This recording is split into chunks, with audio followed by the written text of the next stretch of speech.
I get this question a lot. And creatinine and BUN levels, blood urea nitrogen, kind of are indicators on blood work of your kidney function. BUN is very, very sensitive to hydration levels. So if it's a little high, it might mean you're dehydrated. So I kind of dismiss BUN. Creatinine, however, is very accurate for how the kidneys are getting rid of waste, okay? And if your creatinine is high, over 1.3, 1.35, or around there, you're at the upper limit, which means that your kidneys are having trouble getting rid of all this nitrogenous waste, which is protein waste, essentially. Now, if you are running high creatinine, the first thing that I would do, okay, and if you've retested and it's still high, is ask your doctor to do what's called a cystatin C level. That is definitive for kidney damage. So if you have high cystatin C along with high creatinine, more than likely you have some kidney dysfunction. It doesn't mean you're going kidney failure. It means you have kidney dysfunction. A lot of guys will have high creatinine and normal cystatin C. It still doesn't mean you should ignore the high creatinine. It just means that your kidneys aren't damaged. They might just be a little overwhelmed.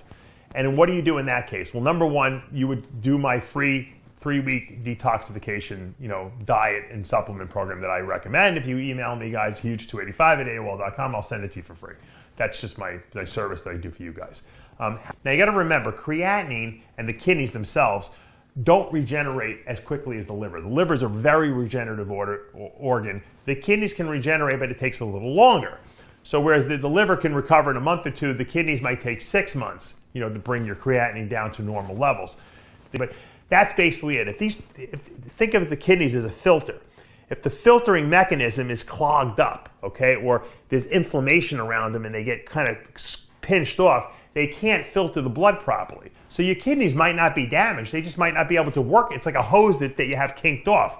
So we want to open these things up and reduce the inflammation around them so that they can start filtering the blood again. If they go too long in this constricted state, okay, what happens is fibrosis builds up around these kidney tubules and then they become non-functional. They become stiff and they don't work anymore. So you don't want that to happen. So if we catch it quickly, we can reverse a lot of that, and then the kidneys have this ability to regenerate over the course of 6 months and a year. So it's great that we have nutritional supplements that we know that actually can help work on keeping the organs detoxified, because that is a huge thing when it comes to bodybuilding, because we put so much strain on our internal organs, our organs of digestion, because we eat so much food. And we work them so hard that we need to give them the right assistory nutrition to actually be able to work and function properly.